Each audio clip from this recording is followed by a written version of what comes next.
Hello friends, అందరూ ఎలా ఉన్నారు? ఈరోజు మనం కడలెల్లే వేచి కన్నులు 6వ భాగం గురించి తెలుసుకుందాం. కృష్ణ నిక్కీని ప్రాణం కన్నా ఎక్కువగా ప్రేమించాడు. ఒకవేళ అందుకేనేమో కృష్ణ నిక్కీ లైఫ్లోకి రావాలనే ఇలా జరిగిందేమో. నిక్కీ ప్రస్తుత పరిస్థితుల్లో కృష్ణ ప్రేమని ఒప్పుకోలేకపోవచ్చు, కానీ ఏదో ఒకరోజు తప్పకుండా ఒప్పుకుంటుంది. ఒక కూతురు ఎటు బాధలో ఉంది, ఇప్పుడు నైనికని కూడా బాధ పెట్టడం ఎందుకు వదిన గారు? అందుకే విక్కీకి పరిస్థితి అర్థమయ్యేలా మీరే చెప్పి నైనిక, విక్కీ కలిసి ఉండేలా చూడమని తన గదిలోకి వెళ్ళిపోతారు. సువర్ణ గారి మాటలకు ఆలోచనలో పడతారు రాజీగారు. మధ్యరాత్రిలో మెలకువ వచ్చిన విక్రమ్ సోఫాలో పడుకున్న నైనికని చూసి నిక్కీ గుర్తుకు రావడంతో గదిలో నుండి బయటికి వచ్చేస్తాడు.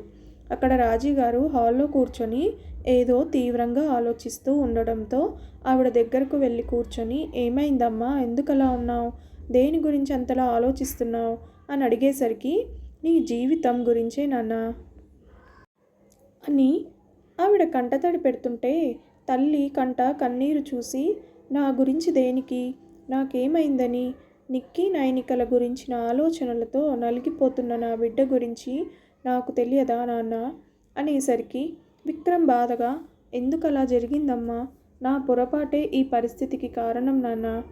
అమ్మా, అవును నాన్న అని ఆవిడ నిక్కీ వాళ్ళ ఇంటికి వెళ్ళినప్పుడు జరిగిన విషయం చెప్పేసరికి ఏం మాట్లాడాలో తెలియక మౌనంగా ఉంటాడు. నేను చేసిన తప్పుకు ఇటు నీకు నైనికాకి అటు నిక్కీకి తీరని అన్యాయం చేశాను.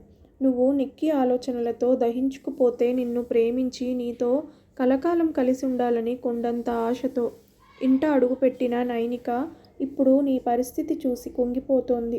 కానీ ఎవరికి చెప్పుకోలేక నలిగిపోతుంది. నువ్వెందుకు తనతో అలా ఉన్నావో తెలియక నరక యాతన అనుభవిస్తుంది.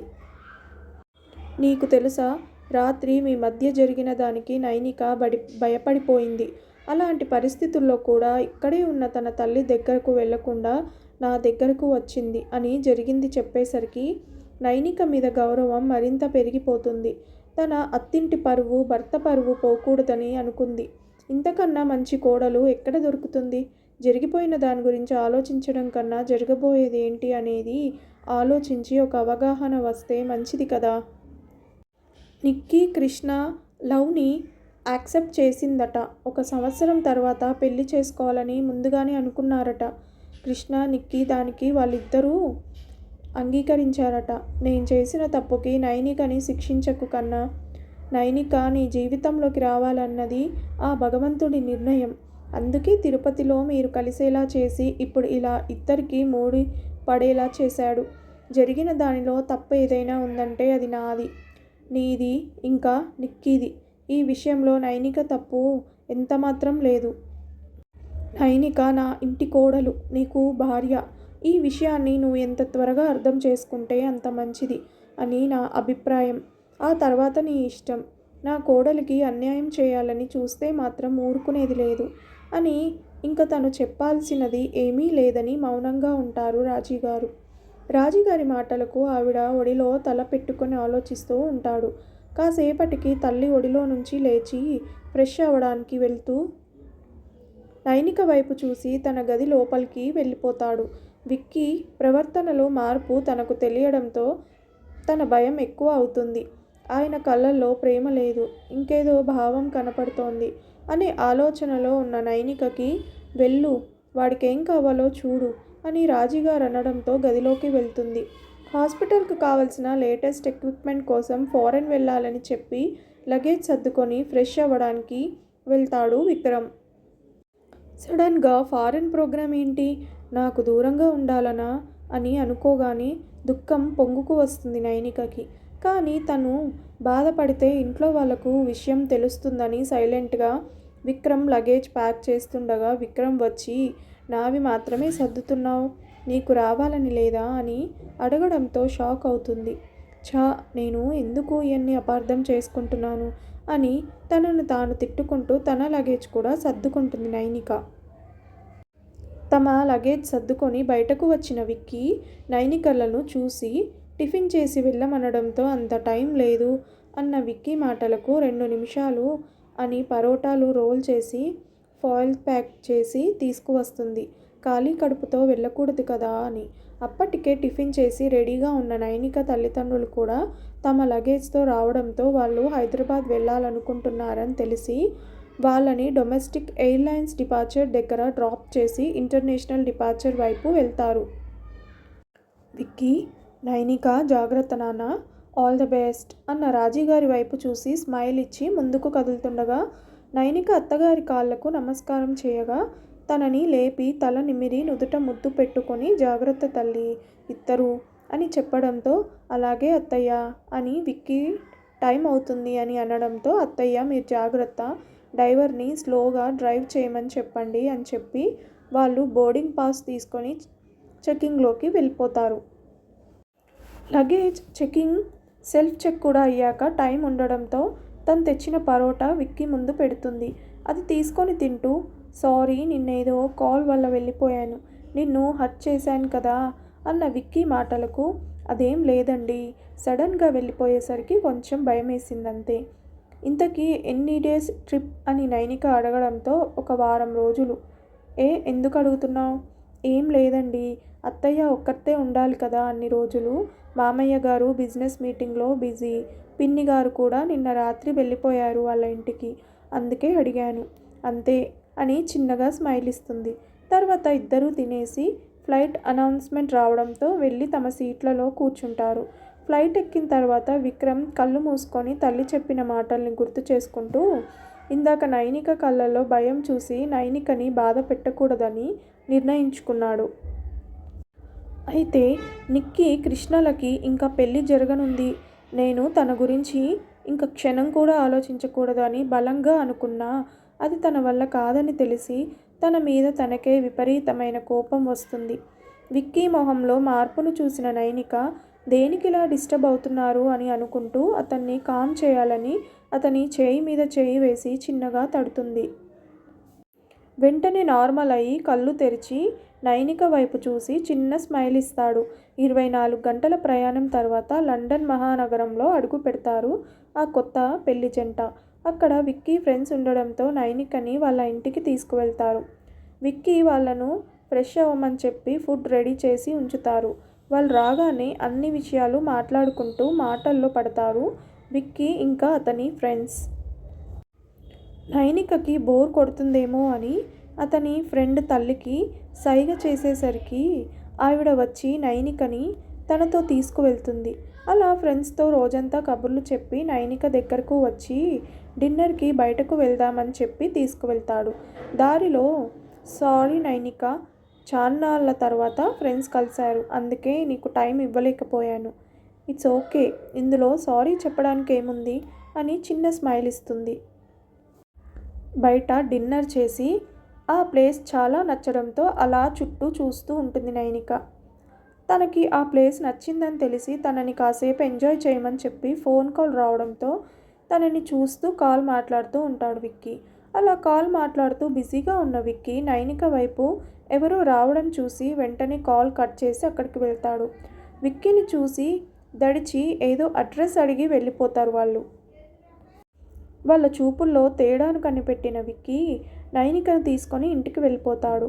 ఇంటికి వెళ్ళాక ఫ్రెష్ అయ్యి పడుకునే ముందు కూడా విక్కీ కోపం తగ్గలేదని తెలిసి సైలెంట్గా సోఫాలో పడుకుందామని వెళ్తుండగా ఎక్కడికి అని విక్కీ సీరియస్గా అనేసరికి భయపడి సోఫా వైపు చూస్తుంది. లైఫ్ టైం సోఫాలకు అంకితం అనే రిజల్యూషన్ ఏమైనా తీసుకున్నావా అని గట్టిగా నవ్వుతాడు విక్కీ. ఆ నవ్వును చూసి తనకే తెలియకుండా విక్కీ వైపు అడుగులు వేస్తుంది నైనిక. ఆమె అతనికి అంత దగ్గరగా వచ్చేసరికి షాక్ అవుతాడు విక్కీ. ఎప్పుడూ ఇలా నవ్వుతూ ఉండండి అని బెడ్ మీద ఒక పక్కన పడుకుంటుంది. మరుసటి రోజు ఎక్విప్మెంట్ గురించి మాట్లాడటానికి వెళ్తున్న టైంకి తినేసేయి, నేను వచ్చాక బయటకి వెళ్దాం అనడంతో నైనిక హ్యాపీగా ఫీల్ అవుతుంది. ఆమె సంతోషం తన ముఖంలో తెలుస్తుంటే చిన్నగా నవ్వి అక్కడి నుంచి వెళ్ళిపోతాడు విక్కీ. విక్కీ తన పట్ల చూపిస్తున్న కేరింగ్, తన మీద ఉన్న ఇష్టం అన్నీ తనకు తెలుస్తుంటే హ్యాపీగా అనిపిస్తుంది నైనికకు. శారీరకంగా దగ్గర కాకపోయినా మానసికంగా దగ్గరగా ఉన్నామని చాలా హ్యాపీగా ఉంటుంది. అయితే నిక్కీతో మాట్లాడటం అవ్వట్లేదు. ఎందుకు తన కాల్స్ లిఫ్ట్ చేయట్లేదు అని బాధపడుతుంది. ఆ బాధ నుంచి బయటకు రావడానికి అత్తగారికి కాల్ చేసి మాట్లాడుతూ ఉండేది. విక్కీ, నైనికల మధ్య బాండింగ్ పెరుగుతుందని నైనిక మాటల్లో అర్థమయ్యి సంతోషిస్తారు రాజీగారు. రోజు రాజీగారి ద్వారా నైనిక, విక్కీల గురించి తెలుసుకుంటున్న సువర్ణ గారు, నిక్కీ చాలా హ్యాపీగా ఫీల్ అవుతారు. అలా మిగిలిన 4 రోజులు ఈవినింగ్ బయటకు వెళ్తూ హ్యాపీగా గడిపేస్తారు నైనిక, విక్కీ. విక్కీకి నైనిక మీద ప్రేమ లేదు. తనను నమ్మి వచ్చిన భార్యని బాధ పెట్టకూడదని ఆమె సంతోషం కోసం అలా బయటకు తీసుకువెళ్తూ ఉండేవాడు. కానీ అదే వాళ్ళ మధ్య దూరానికి కారణమవుతుందని అనుకోలేదు విక్కీ. రోజులాగే ఇండియా వెళ్లే ముందు రోజు బయటకు తీసుకువెళ్తాడు. విక్కీ ఎక్విప్మెంట్ షాపింగ్కి పంపడంతో కాల్స్తో బిజీగా ఉన్నాడు. అదే టైంలో ఇండియా వెళ్ళిపోతున్నాం. అత్తయ్య వాళ్ళకి, అమ్మ వాళ్ళకి గిఫ్ట్స్ ఇద్దామని దగ్గరలో ఉన్న గిఫ్ట్ షాప్కి వెళ్ళాలని విక్కీ కోసం చూస్తుంది. ఎంతసేపటికి విక్కీ రాకపోవడంతో తనే నడుచుకుంటూ స్ట్రీట్ అవతల ఉన్న గిఫ్ట్ షాప్కి వెళ్తుంది. గిఫ్ట్ సెలెక్ట్ చేస్తూ టైం చూసుకోదు నైనిక. కాల్ మాట్లాడడం అయిపోయి వెనక్కి తిరిగిన విక్కీకి నైనిక కనబడకపోవడంతో చుట్టూ చూస్తూ అందరినీ అడుగుతాడు. అలా 3 గంటల పాటు తన కోసం వెతుకుతూ కాల్ చేస్తూనే ఉంటాడు. నైనిక ఫోన్లో ఛార్జింగ్ లేకపోవడంతో స్విచ్ ఆఫ్ అయిపోతుంది. ఫోన్ స్విచ్ ఆఫ్ వస్తుండడంతో విక్కీకి అంతకంతకు భయం పెరిగిపోతుంది. తన ఫ్రెండ్స్కి కాల్ చేసి ఆ ఏరియా అంతా వెతుకుతూనే ఉంటారు. అయినా నైనిక కనిపించదు. అప్పుడే ఒక విషయం గమనిస్తాడు విక్కీ. రోడ్డుకు అవతల వైపు ఉన్న గిఫ్ట్ షాప్ 24 గంటలు తెరిచే ఉంటుందని అతనికి తెలుసు.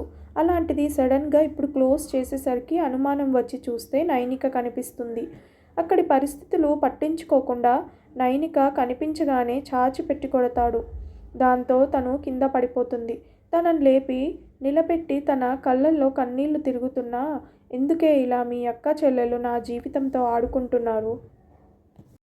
అదేమో నన్ను మోసం చేసి వెళ్ళిపోయింది. ఇప్పుడు నువ్వేమో ఇలా నాకు చెప్పా పెట్టకుండా వచ్చేశావు.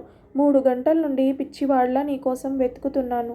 నువ్వు కూడా నీ చెల్లిలా నాకు అన్యాయం చేయాలనుకుంటే వెళ్ళిపో. అది చేసిన గాయం పూర్తిగా మానకముందే మరొక గాయం నీ వల్ల అయినా పర్వాలేదు, వెళ్ళిపో అని తోసేయడంతో నైనిక కింద పడిపోకుండా వచ్చి పట్టుకుంటాడు విక్కీ ఫ్రెండ్. అప్పటికి స్పృహ కోల్పోతుంది నైనిక. ఆమె ఉన్న పరిస్థితి చూసి జాలి వేసి విక్కీ మీద విపరీతమైన కోపం వస్తుంది విక్కీ ఫ్రెండ్కి. వెంటనే నైనిక నోట్లో ఉన్న కర్చీఫ్ తీసి నైనికని అక్కడి నుండి తీసుకువెళ్ళి కారులో పడుకోబెడతారు. అప్పటిదాకా కోపంగా ఉన్న విక్కీకి తన ఫ్రెండ్ చూపులకు అప్పటికి అర్థమవుతుంది నైనిక సిచ్యువేషన్. వెంటనే కారు దగ్గరికి వెళ్ళి నైనికను తన ఒడిలో పడుకోబెట్టుకుంటాడు. తన ఒళ్ళు కాలిపోవడంతో హాస్పిటల్కి తీసుకువెళ్ళి అనుకొని ఫ్రెండ్కి చెప్పేసరికి హాస్పిటల్ దగ్గర కారు ఆగడంతో కృతజ్ఞతగా అతని స్నేహితుడి వైపు చూసి నైనికను 2 చేతుల్లోకి తీసుకొని లోపలికి పరుగు పెడతాడు. డాక్టర్ ట్రీట్మెంట్ చేసి బయటకు వచ్చి తను చాలా భయపడింది. ఇంకా తన బాడీలో పవర్ఫుల్ డ్రగ్ ఇంజెక్ట్ చేయడం వల్ల తనకు 3 రోజుల వరకు సహా రాదని చెప్పడంతో విక్కీకి చాలా బాధ కలుగుతుంది. వెంటనే గిఫ్ట్ షాప్కి వెళ్ళి ఆ షాప్ అతన్ని కొట్టడంతో అతను జరిగింది చెప్పాడు. గిఫ్ట్ షాప్కి వచ్చిన నైనిక అందరికీ గిఫ్ట్ సెలెక్ట్ చేయడానికి 2.5 గంటల పైగా సమయం పట్టడంతో టైం చూసి లేట్ అయిపోతుందని విక్కీ ఇంకా రాలేదని అనుకుంటూ గిఫ్ట్ ప్యాక్ చేయమని పేమెంట్ చేసి ఫోన్ చేయాలని చూస్తే మొబైల్ స్విచ్ ఆఫ్ అయిందని అనుకుంటూ ఉండగానే కొందరు దుండగులు వచ్చి తనను బలవంతంగా పట్టుకుపోవడానికి ప్రయత్నిస్తే ఫ్లవర్ వాస్తో ఒకడి తల పగలు కొట్టి తప్పించుకోవడం కోసం బయటకు వస్తుండగా మరొకడు బలవంతంగా చేయి పట్టి లాగి తనకు ఏదో ఇంజెక్ట్ చేశాడని, ఆ తర్వాత అతన్ని బెదిరించి షాప్ క్లోజ్ చేయమనడంతో చేసేసరికి మీరు వచ్చారని, అప్పటికి నెమ్మదిగా మత్తు తలకెక్కిన మీరు రావడం తెలిసి విక్కీ అంటుండగా తన నోటిని కర్చీఫ్తో మూసేశారు. అతను ఇచ్చిన సమాచారం ఆధారంగా పోలీసులకు ఇన్ఫర్మేషన్ ఇచ్చి సీసీటీవీ ద్వారా నేరస్తులు పట్టుపడేలా చేసి నైనిక కోసం హాస్పిటల్కి వెళ్తాడు. గిఫ్ట్ షాప్ అతను ఇచ్చిన సమాచారం ఆధారంగా పోలీసులకు ఇన్ఫర్మేషన్ ఇచ్చి సీసీటీవీ ద్వారా నేరస్తులు పట్టుపడేలా చేసి నైనిక కోసం హాస్పిటల్కి వెళ్తాడు విక్కీ. విక్కీ మీద చాలా కోపం వచ్చిన అతని ఫ్రెండ్ జరిగిందంతా రాజీ గారికి కాల్ చేసి చెప్పడంతో అదే విషయం సువర్ణ గారికి చెప్పి ఫోన్ పెట్టేస్తారు. తర్వాత వెంటనే బయలుదేరారని రాజీ గారు అనుకుంటూ ఉండగా నిక్కీ నుంచి కాల్ వస్తుంది. మీరు వెళ్తే వాళ్ళు ఎప్పటికీ కలవరు ఆంటీ, అందుకని మీరు వెళ్ళకండి, విక్కీ గారే మా అక్కని చూసుకుంటారు అని ఆపడంతో ఆగిపోతారు. విక్కీకి కాల్ చేసి అతను బాధపడుతున్నాడని తెలిసినా నీకు ముందే చెప్పా విక్కీ, తను నా కోడలని, తను బాధపడకూడదని, తన ఉన్న పరిస్థితిని అర్థం చేసుకోకుండా తన మీద చేయి చేసుకునే హక్కు నీకెవరిచ్చారు? భర్త అనే అహంకారమా? అమ్మా అని బాధగా అన్న విక్కీ మాటలకు అమ్మని విక్కీ, ఒక ఆడపిల్ల మీద చేయి చేసుకోవడానికి నీకు మనసు ఎలా వచ్చింది? తనకి ప్రేమ పంచడంలో భర్త పాత్ర పోషించిన లేనివాడివి, తనను కొట్టే విషయంలో మాత్రం భర్త అనే అధికారం ఎలా ఉంటుంది అని అనుకున్నావు? నేను కావాలని అలా చేయలేదమ్మా. తను కనిపించలేని బాధలో ఎక్కడ తను కూడా నాకు దూరం అయిపోతుందో అన్న భయంతో అలా జరిగిపోయింది అని చిన్నపిల్లాళ్ళ ఏడుస్తుండడంతో కొడుకు గురించి తెలిసి కావాలని అలా అని అతని మనసులోని భయము, బాధ, ఇంకా తపన అన్నీ నైనిక కోసమే అని ఆవేశంలో కాకుండా అన్ని వేళలా అతను ఆ విషయం రియలైజ్ అవ్వాలని, అది గుర్తు పెట్టుకునేలా అలా మాట్లాడుతారు. కానీ నైనికను కొట్టినందుకు కించిత్ కోపంగా ఉండడం వల్ల నైనిక జాగ్రత్త అని చెప్పి ఇంకేం మాట్లాడకుండా కాల్ కట్ చేస్తారు. తల్లి మాటలకు ఆలోచనలో పడతాడు విక్కీ. నిజమే కదా, తనని అలా ఎందుకు కొట్టాను? తన తప్పేముందిందులో? అనవసరంగా తనని బాధ పెట్టాను అని తనని తానే నిందించుకుంటూ ఉంటాడు. కానీ నైనిక కనిపించలేదని అతనికి వచ్చిన కోపం, ఆమె కోసం పడ్డ ఆరాటం బాధ్యత కాదు, అది వారి మధ్య బంధం, అతనికి ఆమె మీద ఉన్న ప్రేమ అని తెలుసుకోలేకపోయాడు ఆ క్షణం. రాజీ గారి ద్వారా విషయం తెలుసుకున్న విక్కీ నైనికని ఇష్టపడుతున్నాడని, కాకపోతే ఆ ఇష్టాన్ని ప్రేమ అని అర్థం చేసుకోలేకపోతున్నాడని, ఎలా అయినా వాళ్ళు తిరిగి ఇండియాకు వచ్చేలోగా ఇద్దరూ కలిస్తే బావుండు అని దేవుణ్ణి కోరుకుంటుంది. నిక్కీ ఆనందం చూసి నవ్వాలో ఏడవాలో అర్థం కాలేదు కృష్ణకు. నైనిక విక్కీల గురించి హ్యాపీగా ఉన్న వాళ్ళు కలిస్తే విక్కీ శాశ్వతంగా దూరమైపోతాడు. నిక్కీకి అనేది ఎందుకు అర్థం కావట్లేదు అని తల కొట్టుకుంటాడు కృష్ణ. అయితే కృష్ణకు తెలియని విషయం ఏంటంటే, తన ప్రేమ తనకు దూరమైందని బాధ ఉన్నా, నిజం తెలిస్తే అక్క జీవితం ఏమైపోతుందో అనే బాధలో విక్కీని తను ప్రేమించిన వాడిగా కాకుండా తన అక్క భర్తగా, తనకి బావగారిలా భావించి తన జ్ఞాపకాలను బలవంతంగా తుడిచివేసి ఎక్కువగా పనిచేస్తూ తన ప్రేమ తాలూకు ఆలోచనలు రానివ్వకుండా తనని తాను బిజీగా ఉంచుకుంటోంది. తనకు దొరికే కాస్త ఫ్రీ టైం కూడా అక్క బావని కలపడం కోసమే ఆలోచిస్తుంది. ప్రేమించిన వారిని మర్చిపోవడం కష్టమైనా తమ వాళ్ళ కోసమో, కన్న వాళ్ళ కోసమో అన్నీ మర్చిపోయి జీవితంలో ముందుకు సాగిపోయే సగటు ఆడపిల్ల లాంటిదే నిక్కీ కూడా. తన అక్క జీవితం బాగుంటే చాలు, ఇంకేమీ వద్దు అని మనసులోని దేవుడి మొక్కుకుంటుంది. నైనిక దగ్గరకు వెళ్ళి తన తల నిమురుతూ ఉండగా బుగ్గ ఎర్రగా కందిపోయి ఉండటంతో బుగ్గ మీద చేయి వేసి తడుముతూ సారీ అని చెప్తాడు విక్కీ. వెంటనే ఆయింట్మెంట్ తెచ్చి బుగ్గన రాసి తన చెయ్యి పట్టుకొని నుదుటకు ఆనించి కళ్ళు మూసుకుంటాడు. అలా అక్కడే ఆ రోజంతా ఉండిపోతాడు. మరుసటి రోజు ఉదయం అక్కడికి వచ్చిన అతని స్నేహితుడు మూర్తి విక్కీ పరిస్థితికి జాలిపడి ఇంటి నుండి భోజనం తెప్పించి అతన్ని తినమని చెప్తాడు. కానీ విక్కీ తినకుండా అలానే ఉండిపోవడంతో నైనిక చూసుకోవడానికి ఓపిక కావాలి కదా అని మూర్తి బలవంతంగా తినిపించడంతో కొంచెం తినేసి అతన్ని అక్కడి నుంచి పంపించేసి తనొక్కడే హాస్పిటల్లో ఉండిపోతాడు విక్కీ. నైనిక చేయి పట్టుకొని కుర్చీలో కూర్చొని అలానే నిద్రపోతాడు విక్కీ. మధ్యరాత్రి నైనికలో కదలిక రావడంతో మెలకువ వచ్చిన విక్కీ నైనిక వణుకుతుండడంతో ఏసీ ఆఫ్ చేసి బెడ్షీట్ కప్పుతాడు. అయినా కూడా ఆమె ఇంకా అలా వణుకుతూ ఏదో కలవరించడంతో నైనిక భయపడుతుందని అర్థమయ్యి ఆమె చేయి గట్టిగా పట్టుకొని నేనిక్కడే ఉన్నాను, కంగారు పడకు అని విక్కీ చెప్పడంతో కాస్త నెమ్మదించి విక్కీ చెయ్యి గట్టిగా పట్టుకొని నిద్రపోతుంది. తను ఎంతగా భయపడి ఉంటుందో కదా అనుకొని, ఇంకెప్పుడు నిన్ను ఎక్కడికి పంపనురా అని తన తల నిమురుతూ రాత్రంతా అలా నైనికని చూస్తూ ఉంటాడు. 2 రోజులు అవుతున్నా నైనిక అలాగే బెడ్ మీద స్పృహ లేకుండా ఉండటానికి తనే కారణమని, తను ఫోన్ మాట్లాడుతూ నైనికను పట్టించుకోలేదని, పట్టించుకొనుంటే ఇలా జరిగి ఉండేది కాదని బాధపడుతుంటాడు విక్కీ.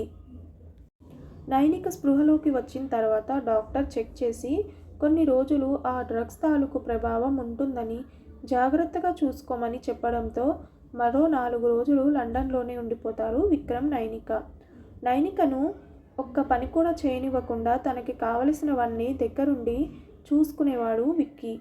అయితే తను పొరపాటున చేయి చేసుకోవడం వల్ల గిల్టీ ఫీలింగ్తో నైనికను ఫేస్ చేయలేకపోతాడు సరిగ్గా. అది అర్థం చేసుకున్న నైనిక అతని గిల్టీనెస్ పోగొట్టడం కోసం అతనితో చాలా నార్మల్గా ఉండటానికి ట్రై చేస్తుంది. దాంతో కొంత ఉపశమనం పొందుతాడు విక్కీ. అలా నైనికను జాగ్రత్తగా చూసుకుంటూ తనకు తెలియకుండానే నైనికతో ప్రేమలో పడిపోతాడు. విక్కీ ఇండియా వచ్చేలోపే నైనికను ఇష్టపడుతున్నా అనే విషయం అర్థమైపోతుంది విక్కీకి. కానీ తను ప్రేమిస్తున్న విషయం చెప్తే ఎక్కడ అపార్థం చేసుకుంటుందో అని బాధపడతాడు. తన ప్రేమని మాటల్లో చెప్పడం కన్నా చేతుల్లో చూపిస్తూ ఉంటాడు విక్రమ్. అది అర్థమయ్యి ఎంతో సంతోషంగా ఉంటుంది నైనిక. పెళ్లి తర్వాత వచ్చిన మొదటి హోలీ అని అత్తగారు ఫోన్ చేసేసరికి ఇండియా బయలుదేరుతారు నైనిక, విక్కీ. ఇండియా వచ్చాక కూడా నైనికను ఏ పని చేయనిచ్చేవాడు కాదు. వాళ్ళిద్దరూ ఒకరి కోసం మరొకరు అన్నట్లుగా ఉండటం చూసి చాలా సంతోషపడతారు రాజీ గారు. అదే విషయాన్ని నిక్కీకి, సువర్ణ గారికి కూడా చెప్పేసరికి వాళ్ళు ఎంతగానో సంతోషిస్తారు. విన్నారు కదా friends.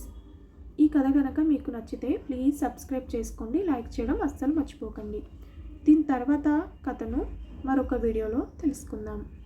Thank you so much for watching this video.